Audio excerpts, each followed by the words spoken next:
everyone, Lisa Gifford here, and welcome to our next installment for our Martelli Sew and Show subscription box. And I have in front of me our November 2024, and I hope you love it just as much as I do. So I have the box in front of me. You ready for me to open it? Here it is. This is the one that you're going to be receiving for November, and it's a good one. It's kind of heavy. So I'm going to open it up right here for you to see what all we have in here, and then we'll go over everything and we'll get our tutorial started.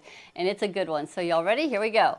This is our Sew and Show November 2024. And it actually says Happy Thanksgiving. Love, Martelli. I'm going to open it up, and what do I see? Oh my goodness, we got a pattern that we're going to be doing, and it is called Martelli Scrappy Stained Glass Block Table Set. So I see a table runner, I see 4 placemats, I see 4 mug rugs, and all the instructions here ready for you. Let's see what else do we got in our box. We have a new ruler, and I'm going to pull this out. This is our 1/4 inch or 3/8 of an inch bias strip ruler. I have something really fun to show you with this one. And then our 4-piece template set right here. This is called, still says Scrappy Stained Glass, but it is actually a Scrappy glass block, or Scrappy block. So we got all the 4 pieces in here. So we'll go over all of this. Let me show you what else we have in here. We have Christmas fabrics, all in shades of green and red. So you have 20 10-inch squares in here. You have 10 green. And then you have 10 red 10-inch squares in here. We also have a main focal fabric, and there is a 1/2 yard of your main focal fabric. We have some Michael Miller Fairy Frost. There are 2/3 of a yard of the Michael Miller Fairy Frost. And then you're going to have 2 yards of a backing fabric. And it's going to be all coordinating to the fabrics that you've received. Also, you're going to have a 16-inch by 17 inches piece, or 16 by 18. We're going to square this down to 16 inches. This is fusible. This is the Steam-A-Seam 2 double stick fusible web. So you got this in here, and I'm going to show you how we're going to use all this, because this is going to make a really cool project that you'll be able to use all this for. So that is everything that is in your box. So what is not included in the box? So let's go over some of the things that we do not have that you're going to need to be able to do this project, because it is absolutely a lot of fun. It's a quick project, but it's absolutely a lot of fun. So one of the things that you're going to need, because this is a table runner set, some people don't want to put backing on their table runners, or they don't want to put backing or batting in their, I say batting. There's some people that don't like batting in their table runners. They don't like batting in their placemats, but they do want to have it a little bit for their mug rug. So we don't have the backing, even though we include everything to make the project in this one. We don't have the backing in here. We got your batting in here, but we do not have backing or batting. So I recommend that you use either a cotton, 100% cotton batting, or what I've used for this project was some lightweight fusible fleece. Now I use the lightweight fusible fleece on making the table runner and on my placemats, but I actually used a piece of batting for my mug rugs, but it's whatever you want to do. So we don't have the batting in the project. So I recommend using the lightweight fusible fleece if you don't want it to be real thick or bulky, and just everything stays nice and flat. So of course, some other things you're going to need, of course, our Martelli rotary cutter, a turning tool. You're going to need a turning tool. You're going to find quick use of using our precision scissors, our little tiny scissors. Just use our scissors. Clips if you're going to need them. We are pressing open a lot of seams, so the Martelli Seam Assistant might be something that you might want to use. And if you want to try your hand at doing double needle sewing, so if you have a machine that does double needles, have some double needles, but you can easily do this project with just a zigzag stitch or even a straight stitch. And I'm going to show you all the different examples of what I've done for that. So that is some of the tools that I feel that you're going to need. Another tool that I find that's going to be useful is having the an 8-inch square because you're squaring all these blocks up to 8 inches. So that's going to be important if you don't have an 8-inch square. It makes quick work of doing everything. So I'm going to pull all of this out, and I'm going to take all of these pieces and set it aside. Now I want you to know that you should have 10 different reds and 10 different greens. But I'm the one that cut all of these pieces and tried to bag them all up, and I'm hoping that I didn't put any doubles in there, and if I do, I'm very sorry, but I wanted it to be a scrappy project, so that's why you got 10 reds, 10 greens, because you're going to be making blocks, and they're going to be considered a red block and a green block, and I'll show you how I determine that when we go to making all of our blocks. All right, so I'm going to take all of these pieces and I'm going to set them aside. I'm going to keep out my ruler. I'm going to keep out my templates because I have a little hint that we're going to need to do on all of our project, on the whole thing. I'm going to set this aside. And I cut my pattern out, so you're going to need your pattern. And the first thing I want you to do when you get all of your fabrics out, be sure to iron everything nice and flat. Just get all the wrinkles, everything out because we folded it. They might get folded under a little bit, but it's all in the bag. Everything should be nice and flat, but you still need to get everything all ironed nice and flat. So that's all the prep work that you're going to need. Now, when I'm talking about as for fusible fleece or batting, you don't need much. Maybe about if it's a 45 width of the fusible fleece, you're going to need about 1.5 yards of the fusible fleece, and that should be enough to do your table runner, all placemats, and your mug rugs. So that you don't need a whole lot, but about 1.5 yards if you're going to need to do the fusible fleece. So I've got to set this aside because I don't need this at this moment. And I'm going to walk you over to the wall. I'm going to walk you to my design wall, and I want you to see I do have them already up so that you can see how pretty they are. So what we're learning is a technique on stained glass, and I see that it's been something that has been going, has kind of exploded in the last few years because you can get this bias tape to create this look of stained glass with the blocks that you're doing. So here is the table runner that I have here. I believe it's like 49 by 16 or 17 inches. And then you've got, I only have 3 of the placemats up here, but here are the placemats that coordinate very well with it. And then you got 4 mug rugs that you'll be doing. Now I've done this entire thing on a stitch and flip method, so I'm not quilting it. I'm actually not doing a binding on it.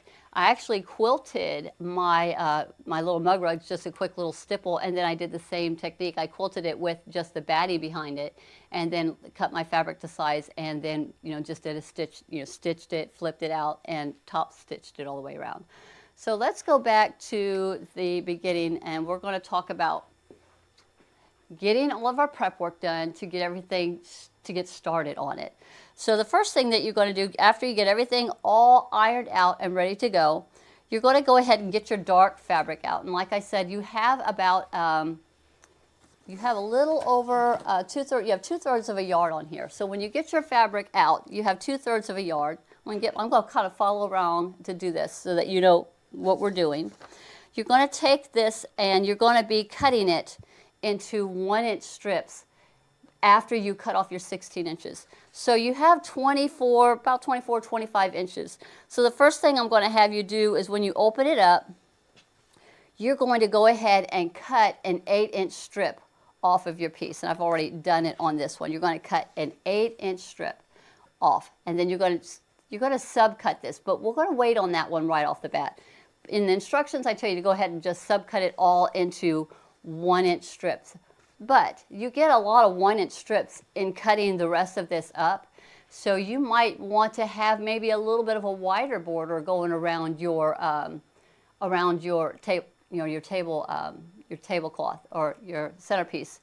The table, I'm getting confused, the tabletop part, the long table runner. You might want to have a wider border on it. So don't cut up that 8-inch piece. We could probably use everything that we need once we cut up the rest of the other piece that you have left. So what you have left is now about 16 inches by width of fabric of what you have left after you've cut off your 8-inch piece. So when you do that, then you're going to go ahead and turn it, cut it off the selvage off of one side, and then you're going to cut a 16-inch square off of this.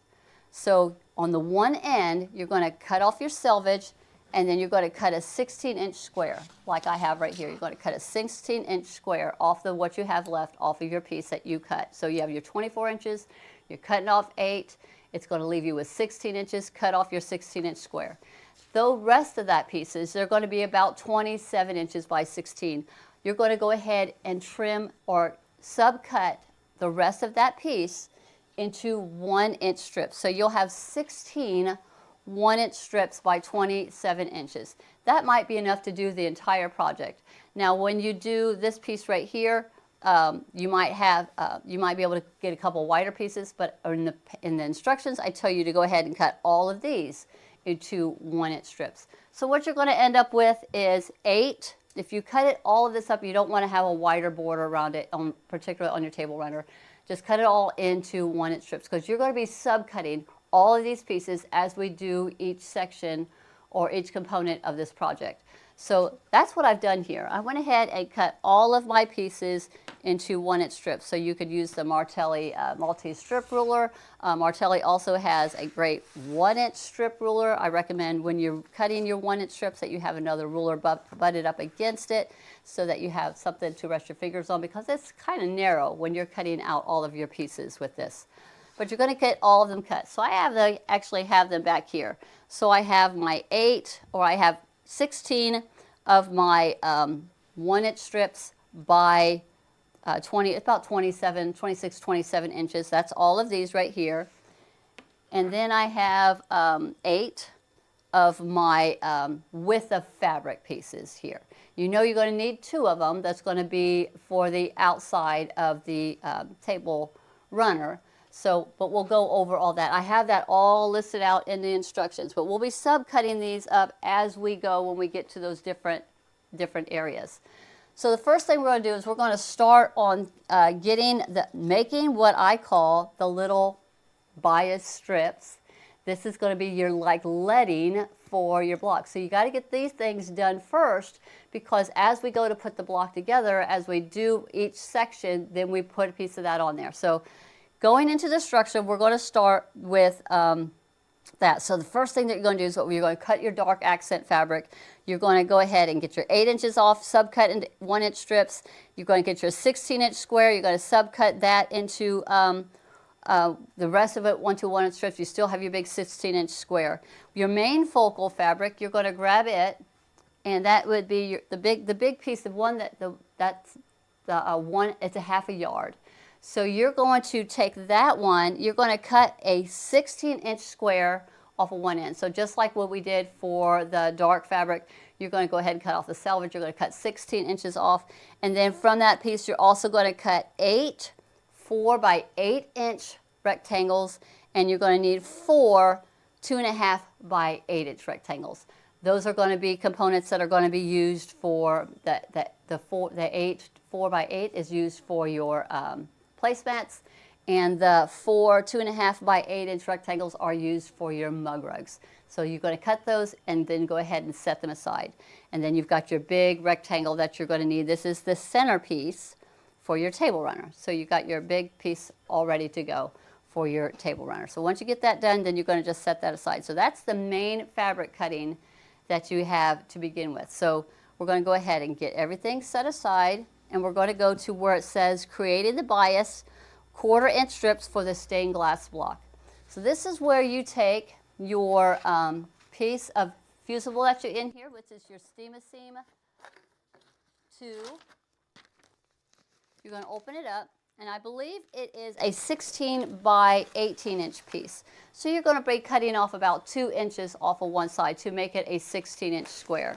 Now what's interesting about the Steam-A-Seam is that it's tacky on both sides.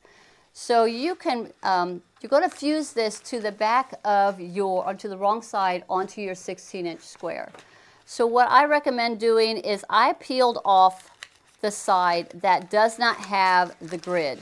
One side has a grid on it, the other side does not have a grid. If you actually accidentally peeled off the other side, it works just the same. But just to keep it simple, just go ahead and peel off that 16 inch piece off of the 'Seam fusible here. And then you're going to fuse that that sticky side, you're going to fuse it with the paper on the back. So I got my grid, it's right here. So I fused this to the back of my fabric. So I laid it out, made it all nice and even, and then just took the time and ironed it very well. Because it is kind of tacky, you can lift it up and move it around till you make sure you get it exactly where you want it. Smooth out all the wrinkles, all the bubbles that might get under here, and then just iron it nice and flat and smooth. Once you get that done, then you're going to let it go ahead and let it cool, because now we're going to start doing our cutting to make all of our little strips. Let's set some of these things aside. So first thing we're going to do is we're going to cut our 16-inch square from corner to corner. So we're going to just get our ruler, and we're going to cut from one corner all the way. We're going to cut across diagonally. This is so that we can be able to get this to work with our 15-inch ruler. With a little bit, I think our clearance for cutting is about 12, 11 inches. So we're going to go ahead and cut this corner to corner, because you know all of our edges here are straight of grain. And this is our bias, and that's where we're going to be cutting all of our strips, is right here. So just get your ruler, and you're going to cut your 16-inch square corner to corner. Now I want to tell you a little story of why this came to be. I've been seeing a lot of these amazing quilts that people are making them look like a stained glass. But if you look at buying the 1/4-inch bias tape, that's slightly tacky, you get 11 yards of 1/4-inch bias tape, and if I'm not mistaken, it's like $23 retail for 11 yards. To do a quilt, a lot of these quilts that I've seen, you literally have to have 2 to 3 rolls of that 1/4-inch bias tape to do a quilt. So I thought, why couldn't we make our own bias tape? And that's where this came to be. Knowing that we have a Steam 2 product that is tacky. Once you peel this paper off, it is tacky. We're going to leave the paper on here, but when you peel this paper off of all your pieces, it is tacky. Just like the, and so it's easier for you to adhere it.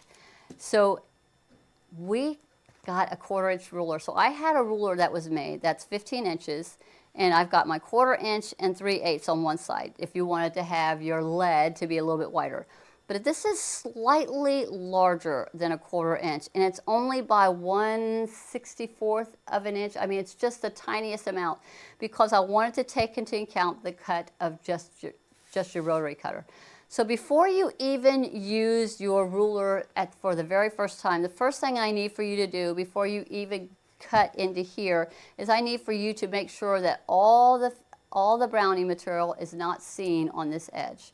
So you're going to take your rotary cutter, and I want you to kind of put it at an angle, and you're just going to run it along that edge, and you're going to do, as I do with a lot of my templates, I make sure I get all of that excess not being seen when I'm looking down onto my ruler. So you get that done first. Now once you've got your piece cut in half, you're going to take one of your pieces and you're just going to set it aside. You're going to be cutting it in a little bit. Just go ahead and set it aside. Now you're going to take 1/2 of it, and you're going to fold it up onto itself. And you're going to match up, not the edges, the outer edges, you're going to match up this edge that you had just cut. So you're folding it in half, and you're lining it up, that edge right there on the edge. Once you get it nice, where you got a nice straight, everything's lined up, kind of give it a finger press here. And now we're going to start cutting our strips, because now I've got it manageable to be able to use with our ruler. So you're going to be cutting a lot of these strips.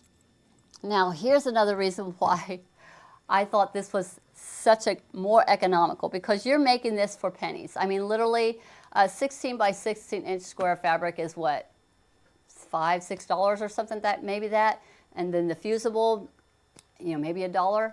You're paying $22, $23 for 11 yards of continuous bias tape. Now, of course, ours is not continuous, but it's 11 yards, and it's enough to maybe make, it's not enough to even do this project.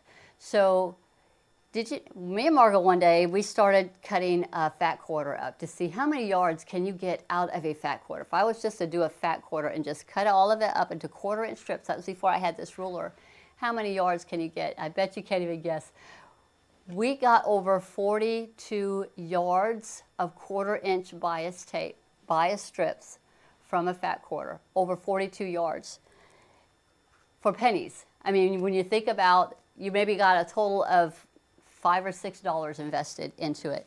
All right, so here it is. I'm going to show you how to make your own bias tape. And what's really cool is this can be with any fabric or any material that you want. If you want your bias tape to be black, if you want your lead to be gold, if you want it to be red, whatever color you want it to be to have that little accent, you can now make your own with just this simple with a simple ruler and by using the steam and seam, and that's what really makes it work here. All right, so I got my edges all lined up here. So I'm just going to lay my ruler on here, and this edge right here is going to line up right there on that edge, and I'm going to kind of center it on here so that I know that the fold here is going to be in my cutting area. The first couple of ones, you might not be able to get it all the way in there, but if you want to just get it lined up correctly, to do your first cut, you might have it just come over just a little bit and just do your first trim. Now everything is all lined up and ready to go. Now here's what I need for you to do. When you're cutting your strips, you want to be sure that your rotary cutter, as you're moving it forward, that you're putting pressure onto this inner edge right here. Not pushing this, because this has a flex right here, a little bit of a flex. So you don't want to be pushing it out. You want to have your blade in there, and you are going to be having your blade riding along the edge right here. So that every time you do a cut, they will all be consistent. So you're going to continue cutting all of these pieces down. Just go ahead and get this first one all the way done. I promise you will not need all of this, but go ahead and get started in getting all of your pieces cut. So here I don't think I got all the way to the end, so I'm going to just kind of catch that little bit right there. I got my little bucket right here, and I'm putting all of my pieces in here because we'll be pulling them out as we need them. They get subcut anyway when we put them onto our blocks, but we need to have our pieces ready to go before we start doing the blocks. So just pushing it up against the edge there and just continuing to cut till I have all of this piece all cut. Another thing that you can do, if it slides a little bit, you can have another ruler just kind of holding it down in place for you. I found it easier to fold it on the fabric onto itself than if I was to fold it this way, because it's a little bit slicker. So you fold the fabric onto itself to do all of your cutting. Have a little piece maybe just kind of holding it in place for you as you continue to line up and just continue cutting all of your pieces. So I don't know how many yards we get out of the 16-inch square, but it's quite a bit when you consider a fat quarter was over 43 yards. So again, here's my piece. If it has a little bow in it, I'm not worried about that because it's biased, it's all stretchy. So it's going to be, it's just awesome. So you just continue cutting until you got till this whole piece is done. So I'm just going to keep cutting because I know I need more than what I've got here. And I've got just a couple, 1 or 2. We're only going to be doing one block, but I've got a lot of them already prepared for you. But I was so excited that we came up with a technique that's going to be able to make your own lead quickly without having to pay $22 to get it. All right. So I got several of them all into here. All right, so once you have that done, now we're getting ready to start making our blocks. So you're going to get your strips all ready to go. All right, now I'm going to grab my fabrics over here and get my templates out. So you're going to be cutting every one of your red fabrics and all of your greens the exact same way.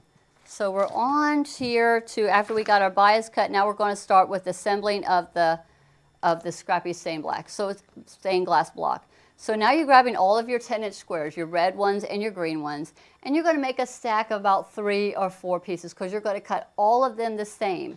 So before we even start cutting, I want you to do the exact same thing that I have you do with all of your templates. Go ahead and see if there's any brown material that needs to be removed prior to doing your project, because it can affect a little bit if you're seeing some of it like sticking out right here. So grabbing one of your older rotary cutters, just kind of run it along the edge and trim away any excess brown that you might see that's on the edge of your, just little bits here. But I go around all of my templates and just get them all cleaned up so I don't have any of that interfering with anything. Catch the little dog ear areas here, make sure everything's, I know they do a really good job, but I still like to go over all of them and make sure that they're all nice and cleaned up. And this one looks really good. And then the last one here, one little spot right here, and right there. So once you have all of that done, a little bit here, then we can go ahead and start working on getting all of our pieces cut out. Now, if you notice on the templates, they say A, B, C, and D. It makes a finished 7.5-inch block, but once you do all of this bias, putting all of your leading on it, kind of distorts it just a little bit. So you're going to square your block up to 8 inches before we when we go to sew it. All right, so it's 8 inches unfinished, 7.5 inches finished. So I got 4 red. I got 2 reds here and I got 2 greens here. So I've just got them all lined up. Matter of fact, I'm going to rearrange them. So I've got 2 of my greens here. And I'm going to lay 2 of my reds here. I'm going to cut out 4 pieces at once.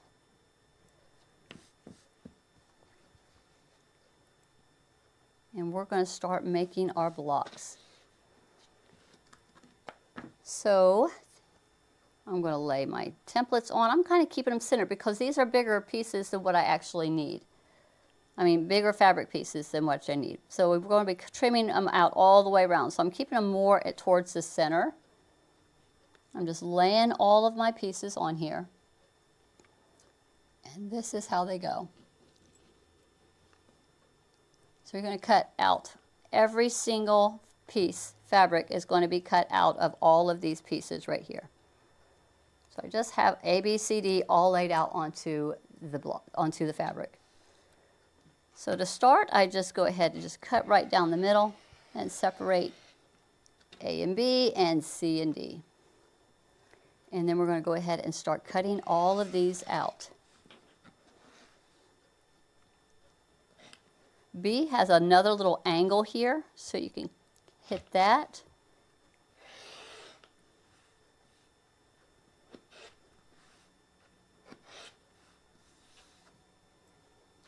So B is done. Let's get our A's done.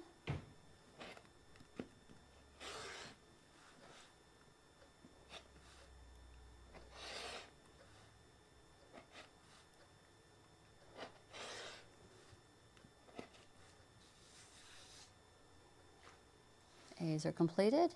Now we'll separate our C and D.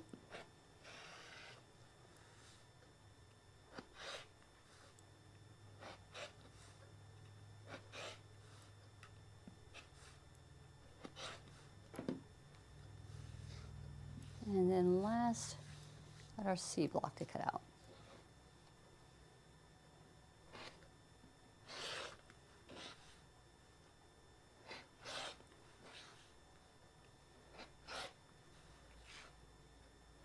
And I'm doing 4 blocks at a time.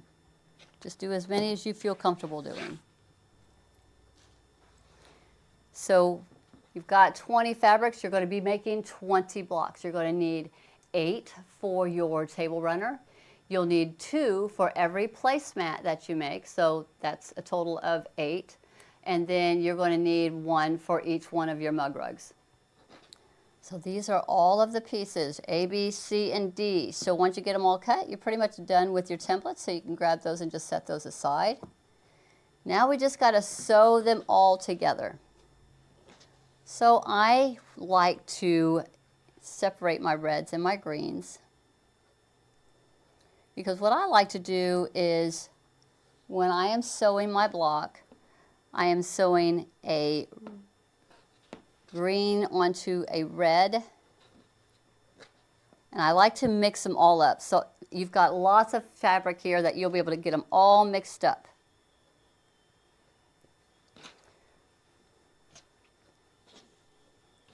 Here's my greens, here's my reds, all of my components here. So what I'm going to do is I'm just going to pick out 4, so I'm going to grab these 2 here so that they're also a Scrappy. And I'm going to choose 2, so I've got a red and a green, and then I'm going to have a green here. And I'm going to grab this red. So here, this is what my block is going to be. Like this. I want it to be Scrappy. I want it to be all different. So when I am putting an A onto a B, I want my A to be red, and then the B to be the opposite color, and then the C and the D to be opposite colors. And then I kind of want it to be not red and red here, so I kind of have the red and the green, C and green, red and green, and then green and red, so that when I go put them all together, it will be all Scrappy. So I'm going to show you how to make one block. And when I stacked them all up, I just kind of flipped some around, and then they all came out different. So you'll just have to play with them to see how you want your block to be. So once you have all of your pieces cut, and you're going to start wanting to start getting everything all cut out, start sewing, you're going to mix all of them up, and then you're going to sew them. So you're going to take an A, and you're going to place it over onto the B. So you're going to line up these edges right here. And you're going to stitch 1/4 inch right here. And then when you're sewing your C to your D, you just bring it over, line up the straight edge, and you'll see this angle matches right here, and then you're going to sew right here. This is a great project where you can just have them all stacked up, and you can quickly chain piece through all of these pieces. So let's go to the ironing station, or to the sewing station. We're going to go ahead and sew our A to our B and our C to our D, and then we'll go to the ironing station and we'll do the next step. There's a couple little steps in between before we can even start with the bias. I'm going to set all these pieces aside, and we're going to get all of this started.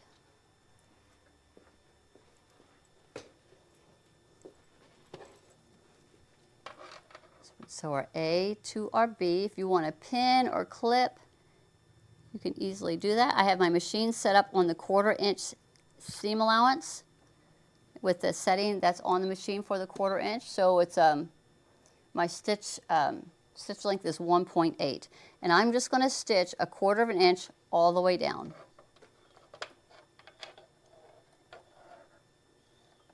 I chose a dark thread for this. There's it just seemed to work better than choosing like a neutral gray.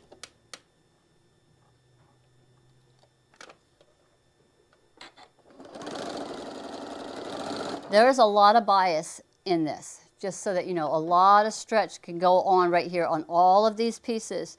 So do not stretch or pull it, just let your machine just feed it through.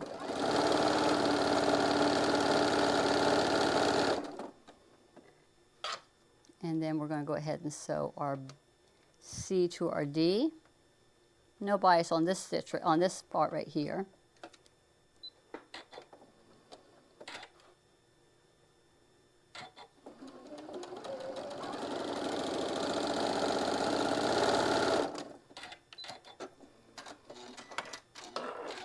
Okay, clip them all of them apart. Once you got all of them all chain piece and all stitched, now we're going to go to the ironing station, because we're going to press all of these seams open. All of them get their seams pressed open.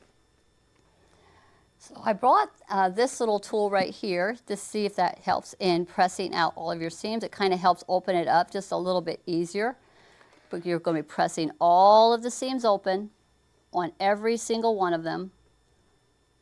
If you don't have the seam assistant, then you could easily use one of these. I got these great tools right here that helps me in opening up my seams so I can get them pressed open. Once I get it pressed open on one side, I flip it over, press it again. And of course I'm going to use my block press to set and hold that seam. Same thing on, this is my AB unit. Got my little tool here, kind of separates it out for me. Or you can use the seam assistant, whichever you find easiest, and just press open the seams. All the seams are going to get, there's a lot of pressing open seams in this project. Once I get them open, then I flip it over, flatten it out,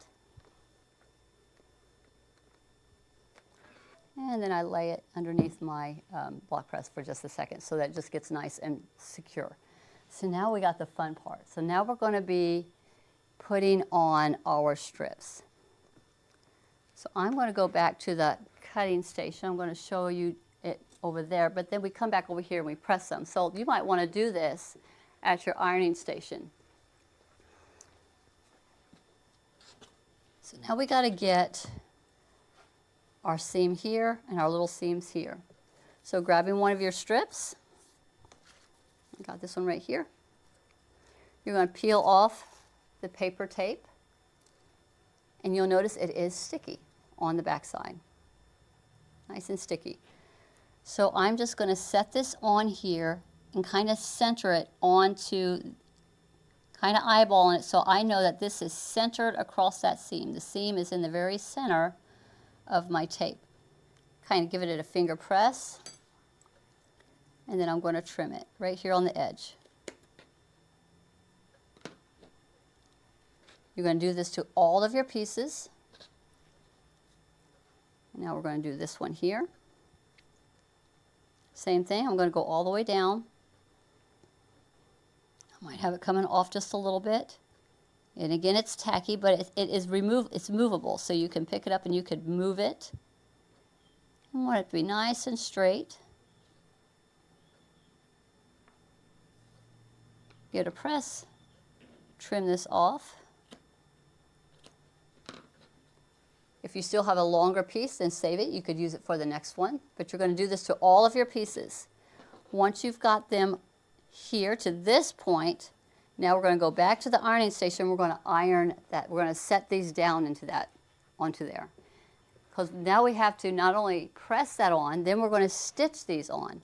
So this is where you have the option if you want to do a zigzag stitch, or you might want to try your hand at using your double needle. And I'm just kind of pressing them on. Don't want to slide it too much. I don't want it to shift. But it's just setting that glue into here. And then once you have them all done for this step right here, now we're going to get our stitching done. I'm doing a wide zigzag for this one. So I just have it on where it's doing a triple zigzag. So I go to that setting. I have it on a triple zigzag. I moved mine to where it's doing 3 stitches. 1, 2, 3, 1, 2, 3, 1, 2, 3. And I have it on a 6, so I wanted it a little bit wider than the basic setting, which was 5. And I brought my stitch length, I think, to 1.5. And after I had all of them done, then I just stitched it all the way across. Now, I'll show you some of my examples where I had done, here are some other options that you could do. You could do a double needle going right down the center. You can do a single zigzag going across. You could even do a single stitch right along the edge on both sides. Just stitch down one side and then stitch down the other if you wanted to do that. But I do recommend stitching it down because this is like raw edge. You want it to not come back up on you. All right, so I've got this set on my zigzag, triple zigzag, and I'm just going to keep it centered on my foot and just go all the way across.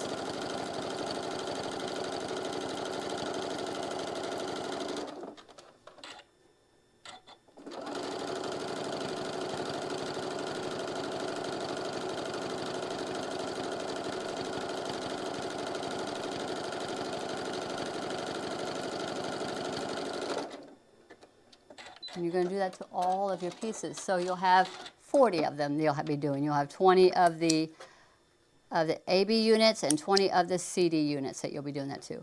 And you'll see it just makes it nice and helps with, flattening down all of that, your seams on the inside where we had pressed it open. All right, so the next step while you're here is now we're going to go ahead and sew these two pieces together. So you got your unit here, so we're just going to place our two pieces right sides together. So we're going to take our CD unit and place it on the AB unit. I'm going to match up this top piece up here. And then it will match up on the bottom. And then we're going to stitch 1/4 inch all the way down. You can clip it or pin it, but I just kind of freehand it down all the way down. Lining up my edges and 1/4 inch down. And be sure to put your machine back onto your 1/4 inch setting.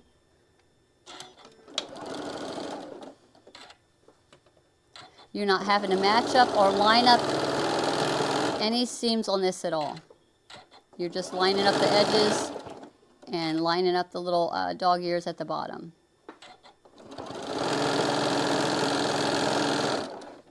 You're going to do that to all 40 pieces and it turns into 20 blocks. So once I get that done, again, we're just going to now go back to the ironing station. We're going to press this seam open to your preferred way of getting your seams popped open for you. Now it's a little bit thicker right here where we had it, where those seams come together.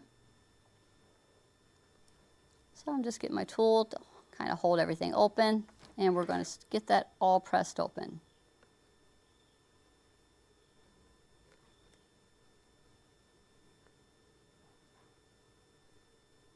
A little thickness right there from the previous seam. And then flip it over and give it a good press.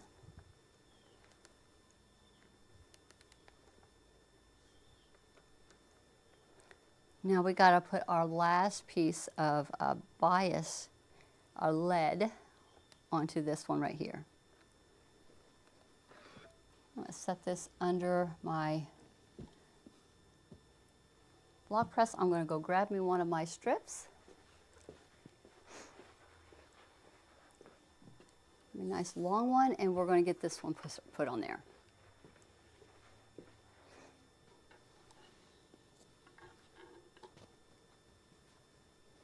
And just like we did before, we're just going to peel our paper off. Or if you don't want to peel the whole thing off, you can just kind of lay it on here and trim it. That way you have this longer piece that we're not using immediately, and it still has its paper backing on it. So we're just going to trim it away right here. If you have trouble peeling the paper off, you can score it with your little scissors, and that helps release that paper off the back.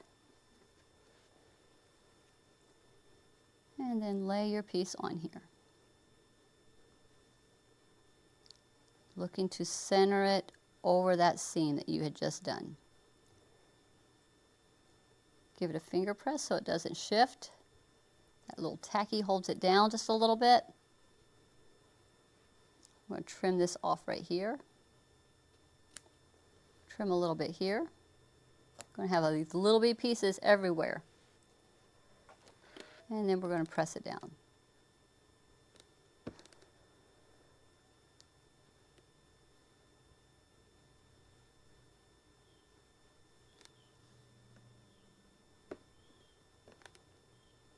Now we're going to go back to the sewing station and we're going to do the exact same stitch that we had done on the other two pieces.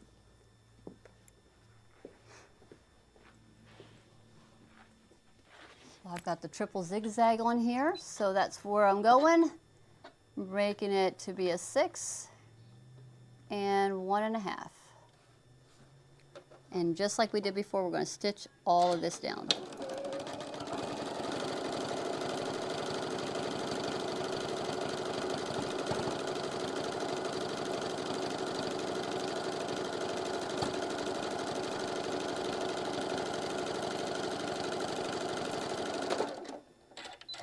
Do that to all of your blocks. Now, before we move on to the next phase, I forgot to write something in the pattern. So here's what I need for you to write down.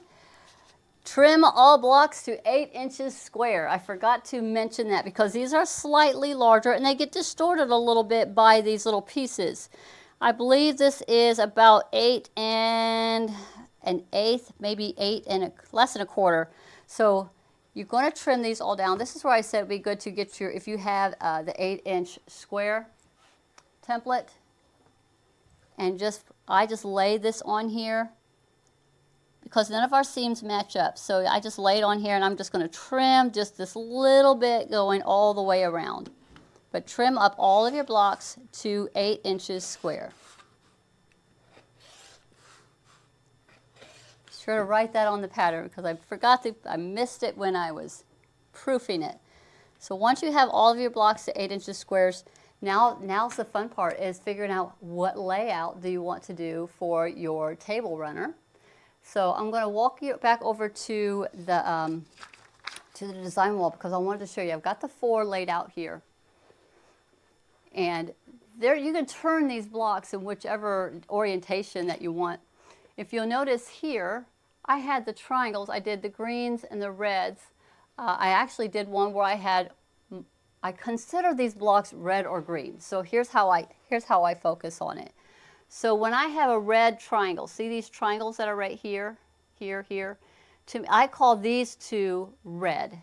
If I have green, those are the green ones. So I have my green blocks and I have my red blocks. Red ones have more red in them. So it's got the red triangle and this big red piece that's on the D. So you got a big A, a red D. And then the same, and then the green, it's the same. You've got a green A and a green, I think that might be a C. But that's how I distinguish them. So I did do one where I had all of these were red, and then the other side I had all of these points, all the triangles were green. But you can turn this block to whatever look that you want. So if you notice here on these 4 pieces right here without the sashing in here, I've got the triangles all pointing in. So I would have had them laid out like this. And all the triangles are coming to a point this way. And then I think this one goes this way. So I just make sure I got that right. Hold on, one, red, that one's here, then this one's here, and then this one is here, and then this one is here. But see, when I see that I've got 2 of the same, then I would have to move things around so I don't have the same green coming in. So I had to move things, like this green would have to have moved. So I play with them as to figure out what was I looking for in the orientation that I wanted it to be. So I think this one goes here. So I didn't want to have 2 of the same fabrics touching. But it is scrappy. You can have it any way you want. So I think this one goes here. So there, now just moving it around, I've got my 2 opposite reds and my 2 opposite greens. But here you could put these in center. So if I wanted to turn it this way and have this big block right here, which I think is the B or C, I could have them in center. And it's just going to change the look again of how the block looks here. Just change it. None of the seams match up. From what I could see, none of the seams matched up. So there's a different look if you want that look for it. Or say if you wanted these smaller triangles like I had originally, I could put the smaller pieces right here in center. So then it's got this look here. Just in the way you turn the block. I still got my red and my greens opposite. So this is my green block, this is my red block. And then there was another orientation that you could do, like you could bring this point here to be where it comes together in the center. Kind of a different pinwheel look to it. Just in the way you turn it. Now I'm still going to have my sashing all the way in, but I actually have one over here when I was playing with them and trying out different looks with it. Here's where I put them all together, where I've got the 4 here in the center, and I don't have a big sashing in between it. I just sewed the blocks together, and then I added the lead onto here. This is where I just was playing with just the different designs. So it's however you want them to be, but you're going to have all of your blocks, all 20 of them, that you'll be able to move around and decide what is the look that I'm going for. But on this one here, I think I'm going to turn it, and I'm going to put again back to having these angle pieces are going to be my centers for this one here. Whereas this one I had the triangles here coming more towards the center. This one is going to be this way. So that was the look that I wanted. So what's the next step? So now we've got to cut our 1-inch strips. So going back to the instructions,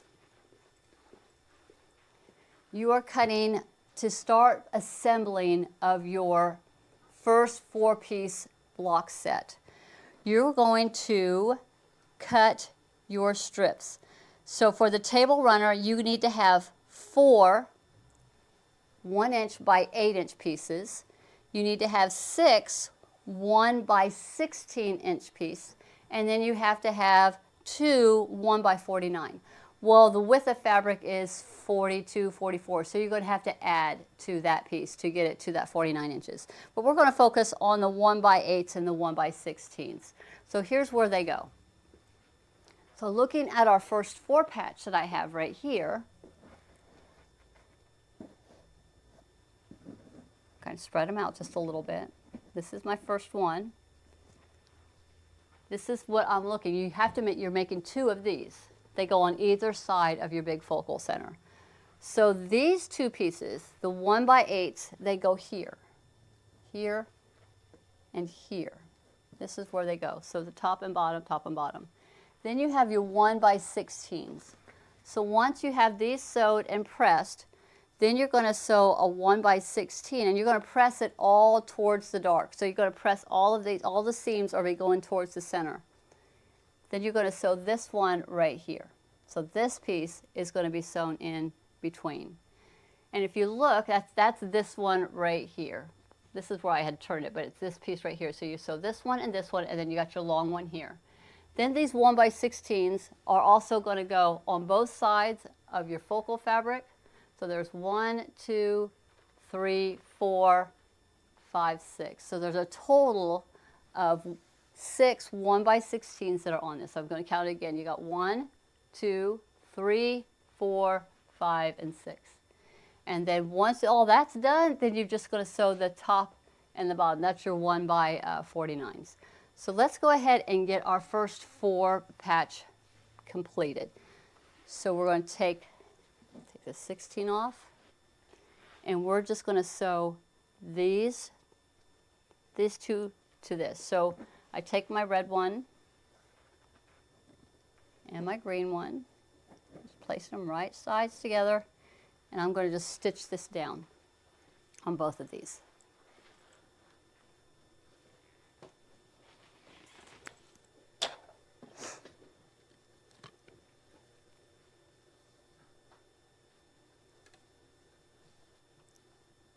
So we're back at our 1/4 inch setting.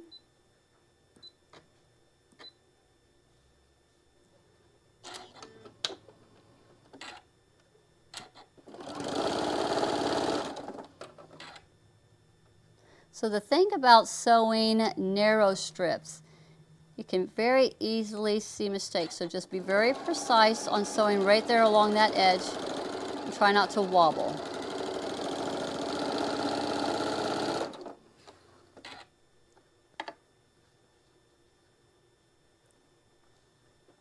So right down the edge.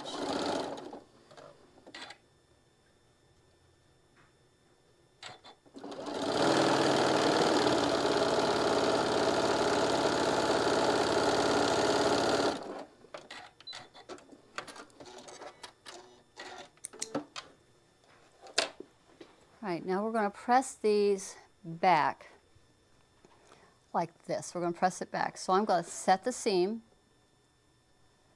I'm going to roll it back and give it a finger press. And you do not want to distort it. You just want to finger press it and then just set your iron down and just press it. Don't push it. You don't want to distort it and stretch it.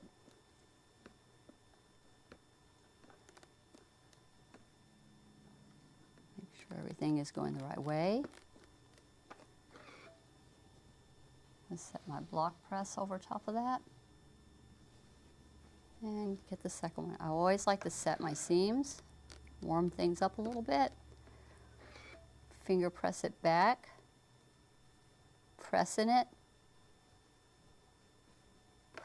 and then set it with the iron. Because there's just not a whole lot between this.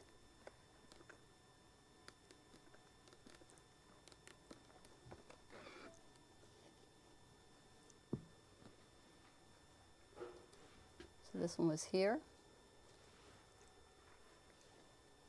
and this one was here. So now we're going to sew this one onto here. I think I flip it over for this part right here. And sew this one onto this one. I'm going to stitch these down, and then we'll get our longer strips sewed on.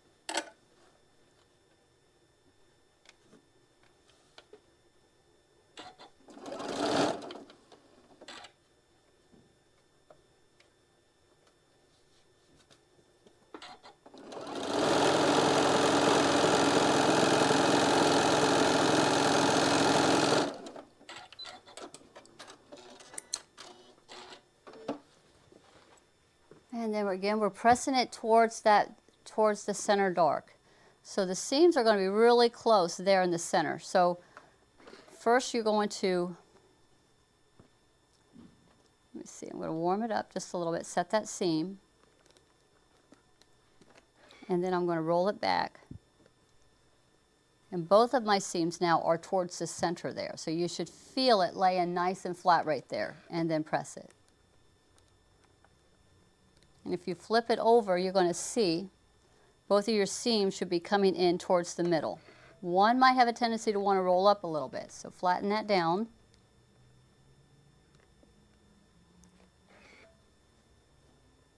And then press that.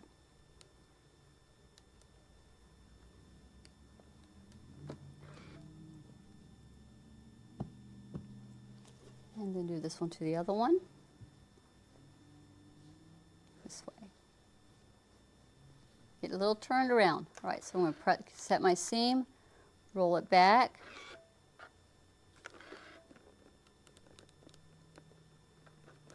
You're going to feel them kind of overlapping a little bit right there.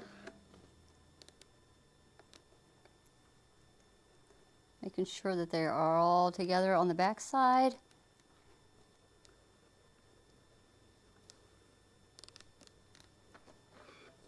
Now we're going to just sew our piece there in the center.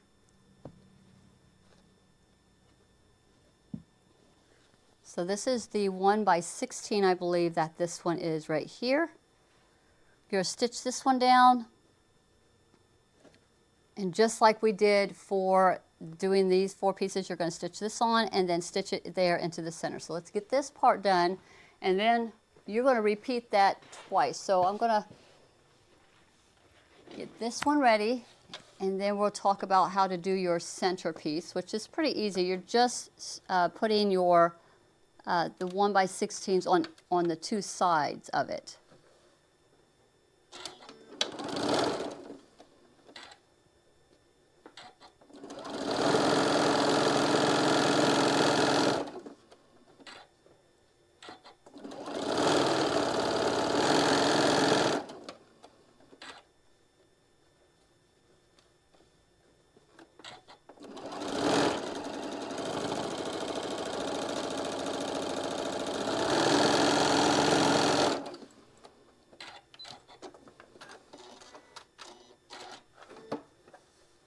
kind of finger press this back.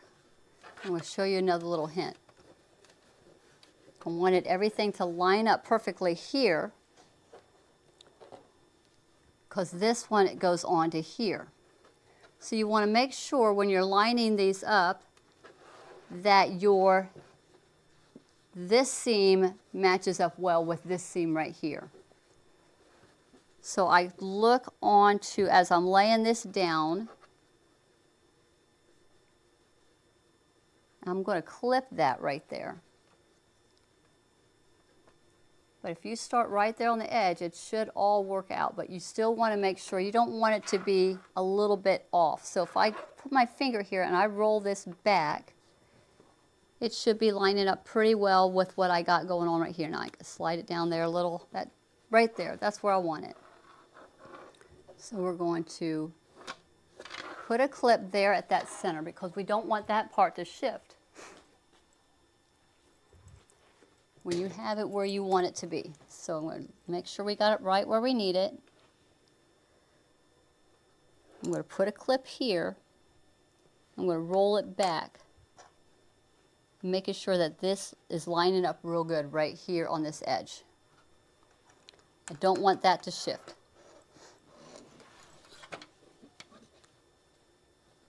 So we're going to line up our edges, and we're going to go ahead and stitch this down.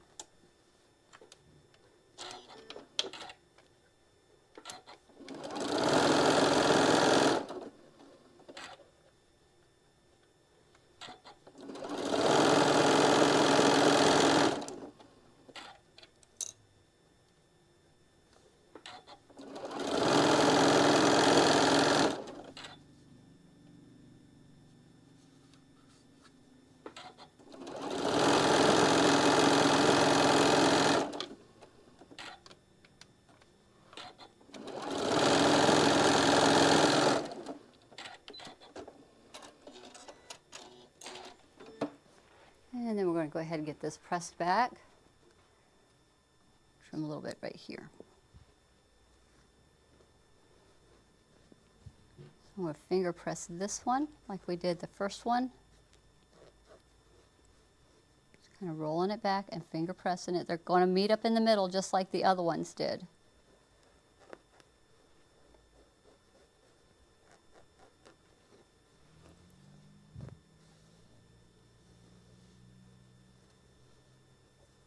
Kind of place one over the other, and now I'm just going to give it a press on top. Wanting to feel it nice and flat underneath here.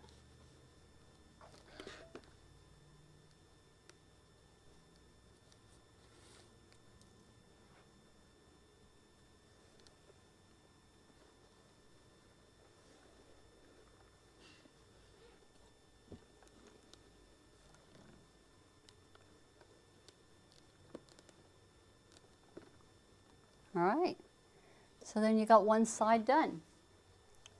So then you're just going to repeat this to get your other side done. And then to get your centerpiece, you have your square that you had cut out into a 16-inch square. So I'll grab the one that we had cut, which I believe is right here. Now, if your fabric has a little bit of a directional, like if you look at the one that was on the wall, I've got the cardinals there. So I wanted to be sure that when I sew my two 16-inch pieces on each side, that I wasn't putting it on the top and bottom, that I wanted it to be on the side. This one here is pretty, I call this like a non-directional, so I can put it on just as long as I put my piece on two opposite sides. So I just sew it onto this, press it back, and then once I have that black piece sewed onto here, then I'm going to sew this strip onto here. We'll do it on the other side, and then you're going to have it done on each end piece. So that shows all 6 of your 16-inch pieces, and then your top and bottom. So that's what all of this is. So you sew it on both sides of this, attach this to this one, attach this to this piece, put it on here, and then your top and bottom, and then the tabletop is all done. So then I just fused my fusible fleece on the back. I measured it, cut it to size, fused it on there, and then I cut my backing fabric to size, and then stitched it on. I left an opening, not here where all this movement's going on here. I kind of left my opening down here on the center of the main focal fabric, about 4 or 5 inches. Stitch it all the way around, flipped it. I trimmed my corners, flipped it out, pressed it, and then just top stitched it all the way around to close it. And this is the backing that I had with this one. Simple, simple. So that is showing you how to make the table runner. So let's go now into making our placemat, because the placemat's just a little bit different. So let's go into the placemat.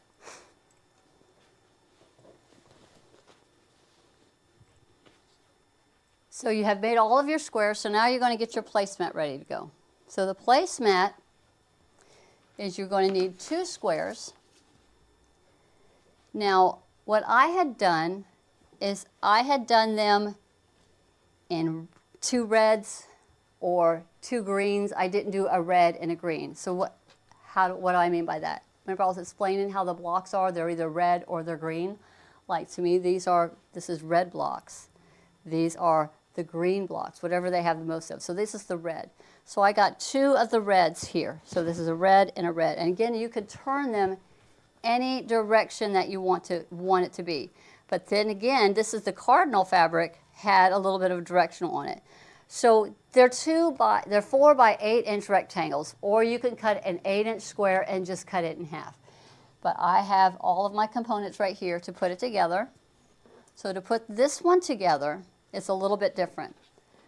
So however you want your block to lay out, which direction you want it to be, I have where both of my reds triangles are going towards the center. So they're going to be laid out like this. So my focal fabric, I'm going to have one here, and I'm going to have one here. So that's going to line up here and here. This one's going to line up here and here. And then you have your 8-inch pieces. So you're cutting with this one, you're cutting your black strips that you would cut. Your 1-inch strips are cut down. So for each placemat, you need to have 2 1 by 8 inches. One goes here and one go here. So you're going to cut out a total of 8 of them for all 4 placemats. You need to have 3 1 by 12s. The 1 by 12s go here, here, and here. So that's your 1 by 12s. They go across. And then the final one is you're going to have, you're going to cut out 12 of them, but you only need 3, and then each placemat needs 2 of the 1 by 17. So they're going to go here, and they're going to go here. So this is how to make the placemat. So let's go ahead and get these sewn. So I'm going to just sew these first to the square. So I'm going to take my 8-inch pieces, my 4 by 8s, and I'm going to sew by 1 by 8s onto them, onto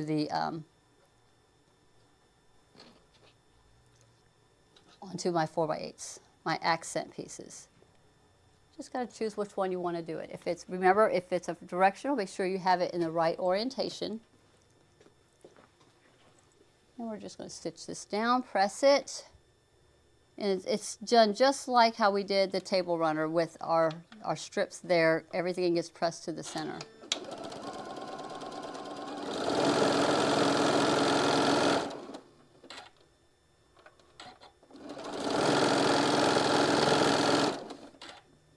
Again, this is another one that would be really easy to chain piece all these through.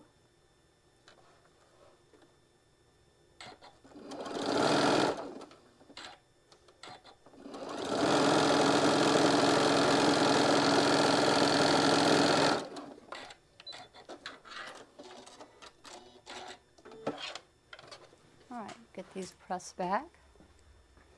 And just like we did before, set the seam, roll it back.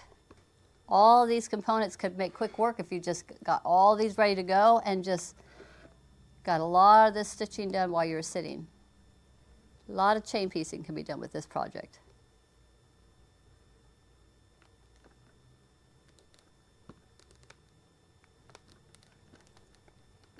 All right, now we're going to go ahead and get our blocks sewed on. So I'm bringing it back over here so I can be sure that I get it the right way. I think I like this one here and this one here. All right, so we're going to stitch both of these on, here and here.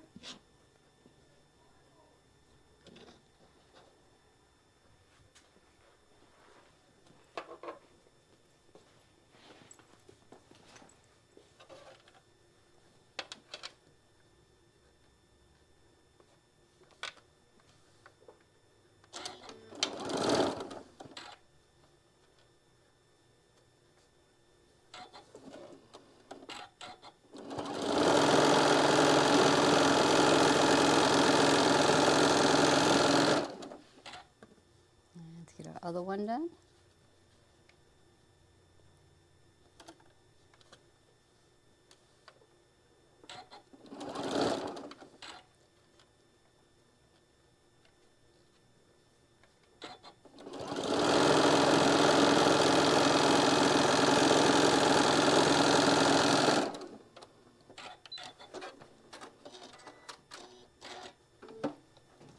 All right, we're going to iron this back.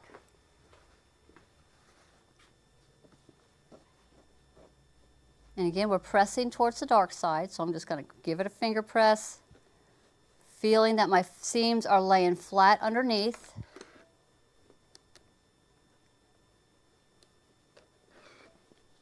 And same for this one.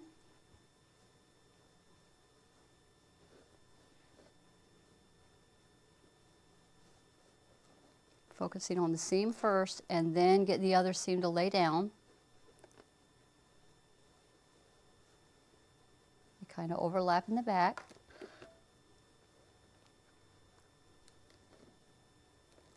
Make sure everything's nice and flat.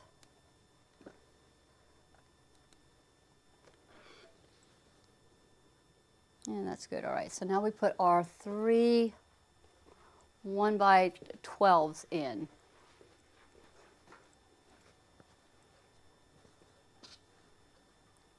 Get it back into the orientation. I have the reds coming in.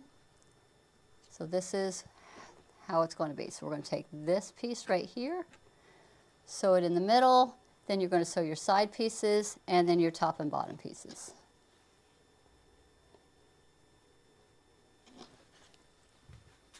Go ahead and bring all of this over here.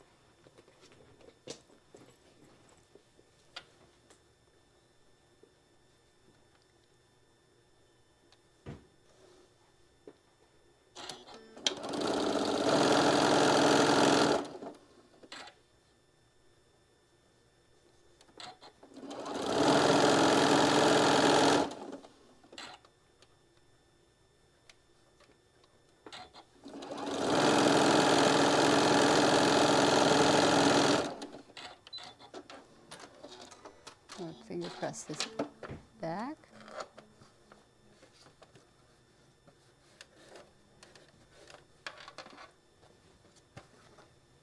Now we're going to get this one sewed on. I'm going to flip it over, probably be a little bit easier that way.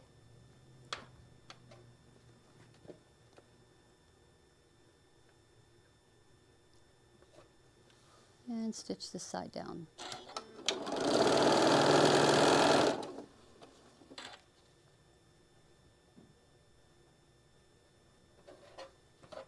I don't have that seam like we did for one. We don't have any seams lining up on this one. Just want to make sure that your other seams are staying flat.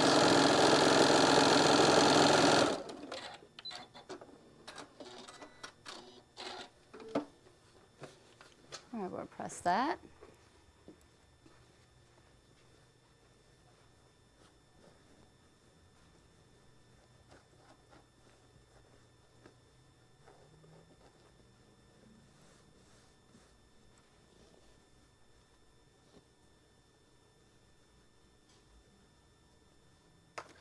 And make them overlap a little bit there in the back.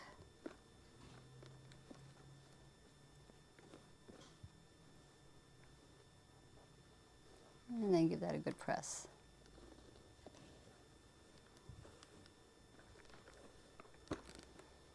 So it's taken shape. So now you just got to add your other borders, and then you'll be all completed with this one.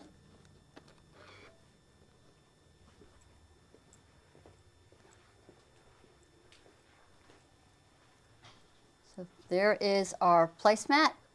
So you're going to add your 1 by 12 here on each side, and then your 1 by 17, I believe, that goes top and bottom. 1 by 17 top and bottom. Repeat that 4 times, and you've got your placemat all ready to go. This one's done with a little bit different lead. So that is how you do the placemat. How fun is that one? All right, then the same thing, I would have my backing cut. So like this one here is kind of an idea of the one that we just did. So you're going to cut your batting, your fusible. It is about it's 17 inches by, I think it's 13 inches. So you cut your fusible 13 by 17, your backing 13 by 17, right sides together, stitch all the way around, leaving an opening, flip it out, and then top stitch it to close, and it will be all ready to go. So that's how we do that one. Then the last one is our mug rug. Super easy. I already got my batting and my backing ready for it. So it's however you want your block to be turned. You could have it this way and put your accent on this side here. However you feel you want to turn it. I don't want all this red right here. I think I like this look right here. You can turn this in any direction, but the same thing, you're just putting your 1 by 8 inch strip right there in the center. So let's get this one sewed up for you. Again, you're just cutting 1 strip. You got your 2.5, you've already cut your 2.5 by 8 inch strip. Now you're going to have, with your black 1 inch strips or your dark 1 inch strips, you're just going to cut an 8 inch by 1 inch. You're going to cut 4, so you'll need 1 for each mug rug.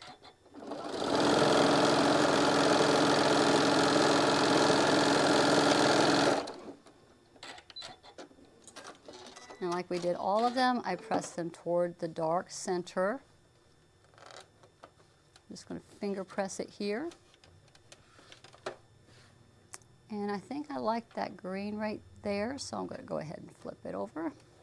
You can turn this block into whatever direction you want it to be. It's your mug rug. And stitch it down on the other side.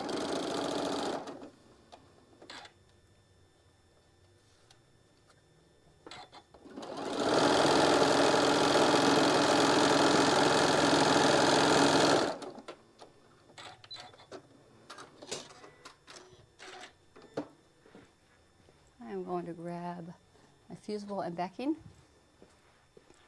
We're going to get this pressed. We're going to put the fusible on this one. So I'm giving it a little bit of finger press to get it started, making sure I got all those seams kind of overlapping there in the back. Finger press and final press.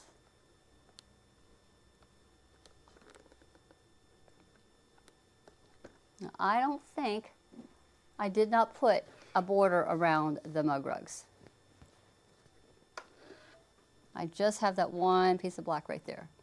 So then I took my fusible and I fused it onto the wrong side. It's not cut to size. I'm just going to go ahead and get this fused on here. This is where you want to grab some parchment paper so you don't get it onto your, grab it right here. You don't want to get this glue onto your iron. So I just got my lightweight fusible underneath here. We're just going to fuse this down.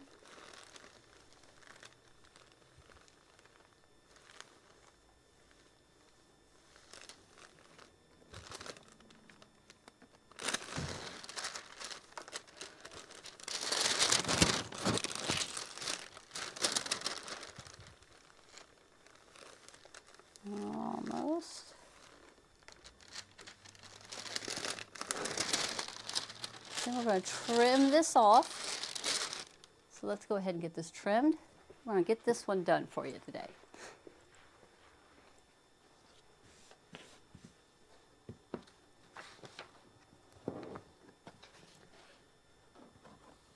And trim off all that excess fusible right there off the edges.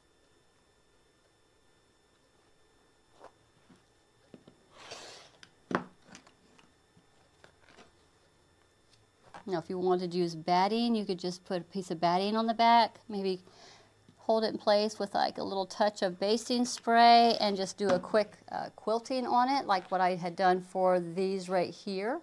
I just quilted it. And then I did a stitch and flip for the backing. So let's talk about stitching and flipping.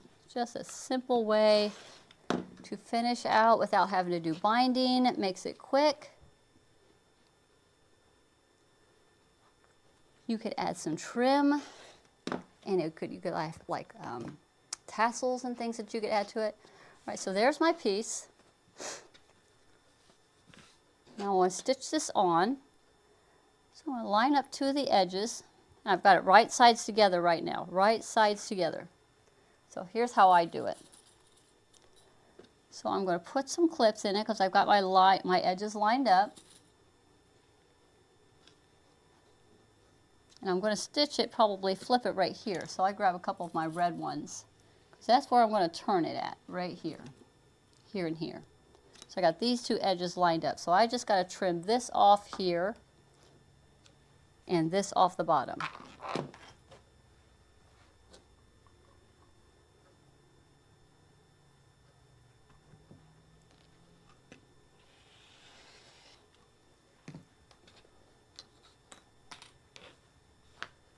And trim this one.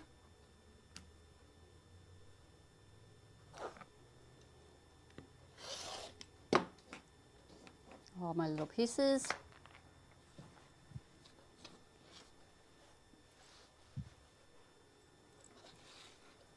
Put a couple more clips around it, just to hold it in place. And I'm going to stitch a 1/4 inch all the way around, leaving our opening.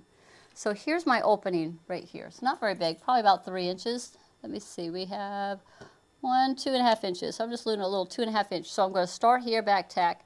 I'm going to teach you a cute little trick. Somebody taught this to me. I want to say it's Miss Shirley. She taught this to me. And it has made turning your project right side out so much better. So I'm going to start off like you normally do for doing your 1/4 inch all the way around. And you're going to back tack. I'm going to move it up a little bit further. I'm going to bring it over just a little bit more. So I want you to see, I've been utilizing this technique that I learned from Miss Shirley Covert. So I'm going to back tack here. And we're going to go ahead and go all the way around like we normally do.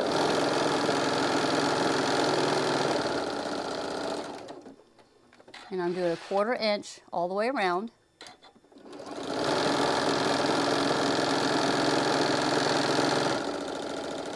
And this is a lightweight fusible, so it's so thin I don't have to worry about having to trim away the excess fusible like I normally do. For top stitching, it's not so much bulk there. But I want you to see this little trick.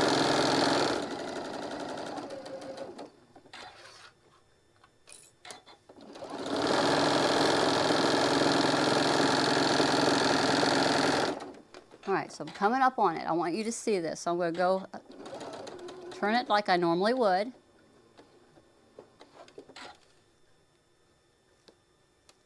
Here's my opening right here. So I'm going to go over about 1 inch. I'm going to back tack right there. But here's where I change this up. And by doing this little step, I have found that it's so much easier when you flip it out that it's not as hard to tuck in your fabric to close that seam. So I'm going to take my needle down and my feet are up.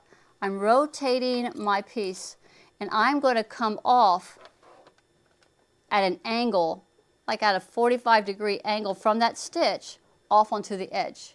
So I'm turning this from where I was, and now I'm going to turn it, and I'm going to create this little like notch. I guess that's the only way to describe it. I'm going to go forwards and backwards, right to my stitch, and then come on off. So I got the notch on one side, but I don't have it on the other, because I get turned around right here. So I need to have my notch right, I need to get this little piece cut here, right here. I need to create the notch for the other side. So here's my opening right here. My opening is right here. So you see where I angled out right here on this edge? So I'm going to create that exact same thing right here on the other side, creating sort of like this angled notch. So I go ahead and I drop my needle down right there into where my stitches were. And I have it at like that 45-degree angle. And I'm going to stitch off. I'm going to come back a couple of stitches to secure it, and then I'm going to go right all the way off. Because I got black thread, you'll be able to see what I have going on right here. So let me cut these threads off so you can see. This is what we create. We create this angle right here. So here's your opening. The opening is not changed, but you're going to find by this little angle, these little notches, it's going to make it so much easier for when we are turning. So let's go over here. I'm going to trim off my corners like I always do. Get out the excess bulk so we have a nice sharp corner.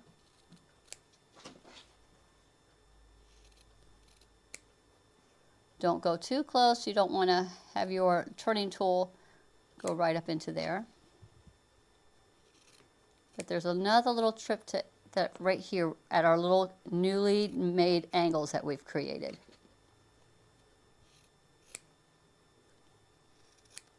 I kind of go in right here and clip right up to the stitching edge. It's going to be a little bit easier for when it turns out, but it forces everything to go back in. So let me put a little notch there. Now we're going to go ahead and flip our fabric out and push out our corners and smooth out our edges. Press out all the edges. But it really makes a world of difference on when we're pressing it, that seam just stays more lined up. You're not having to roll it back as hard. Pushing everything out. With your tool, I like to use my knitting needle. And gently push out my corners without poking it through, just kind of working it a little bit. Do the same thing for all of them. Don't work it too hard.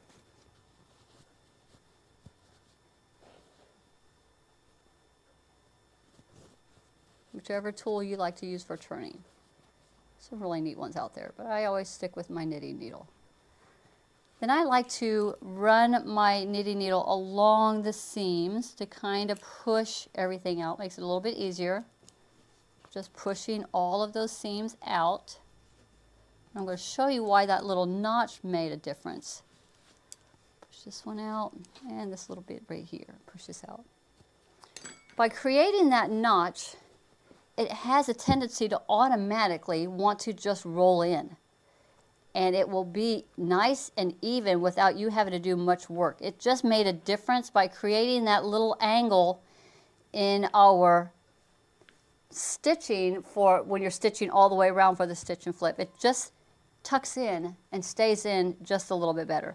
So once you get it all pressed out and all your corners pushed out, then you're going to go ahead and give it a press. And then you're just going to top stitch all the way around, and I usually do 1/8 of an inch. And I do about a 3 to 3.5 stitch length.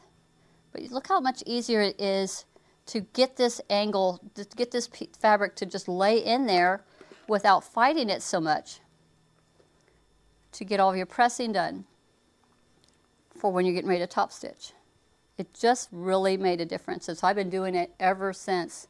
I don't think I've ever talked about it on any of the tutorials, how awesome that is. So I flip it over on both sides, pressing everything out. You might want to put a little steam to this to kind of set everything nice and flat.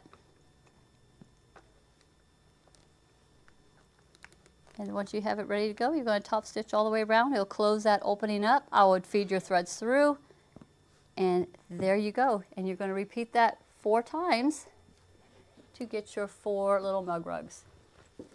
There was one more thing I wanted to show you on my blocks. Remember I was telling you about the different stitches that we had done? So if I go back into the blocks that I had done previously for you, I think I have some of them where I actually did the different ways to do it. Let me see. Okay, this one right here was one. So if we can get a close-up on this one right here. This one here is where I had just stitched. I didn't do a zigzag. I did a single, like a straight stitch along the edge on both sides. So that was a different look here. You can see it on the back side, straight stitch. Then I did on this one was a regular zigzag. You can't really tell, it's just zigzag. It's not a multi-zigzag. It's just a regular zit, zit, back and forth, if you can see right here. Regular zigzag versus 1, 2, 3, 1, 2, 3, 1, 2, 3, 1, 2, 3. So I had 2 different zigzags going on here. Now I didn't do any double needles on these, but if I was to show you one of my previous placemats, I don't know if she can get into that close, but here, all of these were done with the double needle stitching right here. All double needle stitching. Whatever you feel comfortable. If you want to learn to use your double needle, then use your double needle. That was the first time I had used the double needle in years. But I really like doing the triple zigzag. I thought that one, and widen it out. Just play with your machine, find out what you really like. So again, this was the November, I got a big mess going up here, the November project. I have no idea how many yards of fabric was in this project. I know you've got probably 4 or 5 yards of great, good fabric in here. I hope you enjoy making these. I can't wait to see some of the ones that you all do, because they're all different, because everybody's got different fabrics. You pretty much all got the same amount when it comes to all your 10-inch squares, but there's a lot of differences in what your focal fabric is going to be, what your background fabric is going to be, but everybody has the exact same fabric to make all of your lead pieces. And you don't even have to do the lead. If you don't want to put the lead in there, just make your blocks without it. But this was an absolutely fun project. I've been working on this one for a while, and I was so glad to be able to come up with a way to make that lead block and save you some money. You're not paying $22 for 11 yards. You're basically paying $6 for 43 yards. So it's just, I love it. I love it. I hope you enjoyed it just as much as I do. Again, this was the November box, and it was a fun one. I cannot wait to see the project that you do. Be sure to post them onto the Martelli Quilters group. We absolutely love, love, love seeing them. Again, you have everything you need to make 4 placemats, 4 mug rugs, but I want to show you one more thing. I know we're getting a little long here, but I want to show you, you don't have to necessarily stop with just doing, if you only want to make 2 placemats, if you only want to make 1 placemat, maybe you want to make your project longer. Here's why I did 6 rows of the Scrappy. It's not finished, but this was early on in the process of coming up with the idea. So you can make it bigger. So you can just do all kinds of things. You can make your center portion smaller if you didn't want to have it be so big. So a lot of versatility to this project. I hope you enjoy it. Thank you so much for hanging out with us today. And this was, again, the November 2024 So-and-So subscription box. Be sure to like, comment, and share, and be sure to post your pictures so that you can be a part of our giveaway that we will be having in December. So again, thank you so much. Everybody have a fantastic day. Bye-bye, everybody.